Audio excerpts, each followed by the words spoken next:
What's good, Washington fans? So the quarterback carousel continues.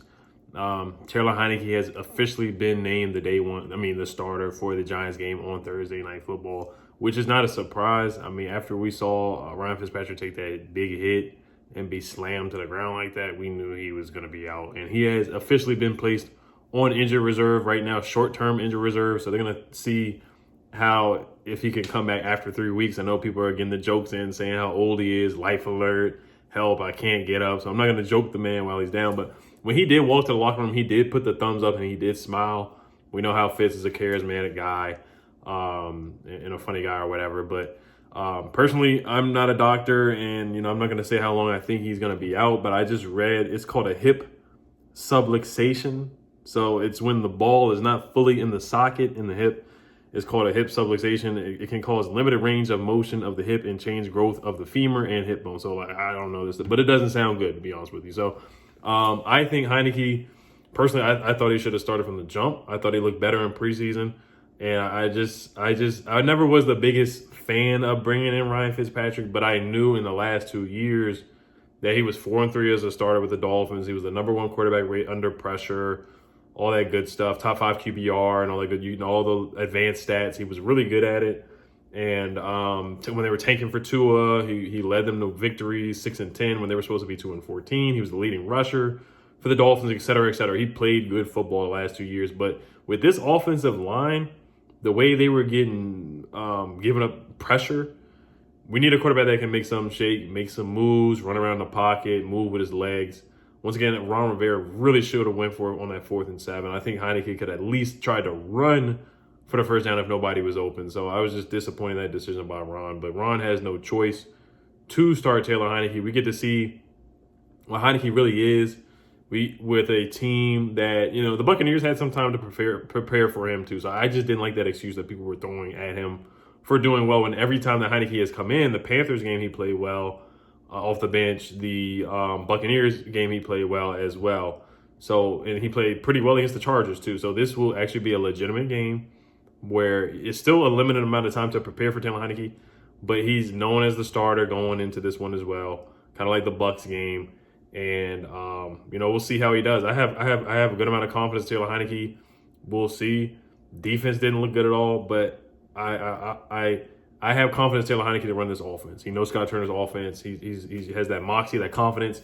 Just NFL street plays. It's not always pretty, but the guy can get the job done. The legend of Taylor Heinicke, he can get the job done. So we don't know yet if he's the answer. I'm just not going to count him out. A lot of people are just ready to dismiss him because he went to ODU. He wasn't a first-round draft pick, and I'm just not going to do that. We've seen people like Jeff Garcia, Kurt Warner, even Tony Romo, undrafted, come out of nowhere and be franchise quarterback. So who knows? Just give the young man a chance. We'll see what he does against the Giants. The Giants look they look worse than us against the Broncos, but we already know every time, some way, somehow, the Giants find a way to beat us. So I really can't just go on there and guarantee a victory. I just can't do it because we haven't beaten them in the last 5 games. But to get back to the quarterback carousel here, Ryan Fitzpatrick, what is he, 38, 39? So this injury definitely could linger on more than 3 weeks. So be prepared for Taylor Heinicke to start way more games than just this game for sure. Kyle Allen will be the backup. They did sign a quarterback to the practice squad. His name is Kyle Shurmur, son of Pat Shermer, the offensive coordinator for the Denver Broncos. We do play the Broncos this year. So we'll see. Hopefully this guy doesn't have to play. He'll be on the practice squad. A lot of people want Cam Newton. You see RG3 on Twitter making tweets and kind of joking around, putting up old videos of him running against the Vikings for that 70-yard touchdown run he had. And, of course, everybody wants Cam Newton to D.C. The national media wants it to happen. I wouldn't be 100% mad at it, honestly. I mean, I wouldn't be mad at it at all if we brought in Cam Newton. But first I want to see what Taylor Heinicke can do. Unfortunately, Taylor Heinicke, in a lot of the games that he has played, he has been injured. So it's like we got to have as many quarters as we can. We need to draft a quarterback really badly after this season. We got to draft or make a trade. We got to make some type of move, a gutsy move. Ron has to put his big boy pants on and make a move. We can't dance around this quarterback thing. We got to attack the position, make a move, and get our guy. We have to get somebody in here that's respectable, to be honest with you. We cannot keep playing around with these 40-year-old, 35, 36-year-old quarterbacks. We got to get somebody in here to develop or trade for an established quarterback that we know can get the job done. So yeah, I did some research on Kyle Shurmur. I know some of you guys probably don't care because he's a practice squad quarterback, but I just want to do my research on all the moves the Washington football team makes. I'm trying to make as many videos as I can, even on the smaller signings. I'm going to try to make some videos on those guys, the small pickups that we, even to the practice squad guys like that. Kyle Shurmur, he broke records at Vanderbilt, went to Vanderbilt. He's about 6'4". Not the fastest guy in the world, ran a 4.9 40-yard dash. Broke a couple records, man. He broke a couple of Jake Cutler's records at quarterback at Vanderbilt. So he was the first Vanderbilt quarterback to beat rival Tennessee 3 times since Doc Kuhn at Vanderbilt. This is on Wikipedia. He was the second quarterback in Vanderbilt history to have 3 seasons with at least 2,000 yards passing. Passed Jay Cutler as Vanderbilt's leader in career touchdown passes after throwing his 60th in the team's 36-29 win over Ole Miss in November 17, 2018.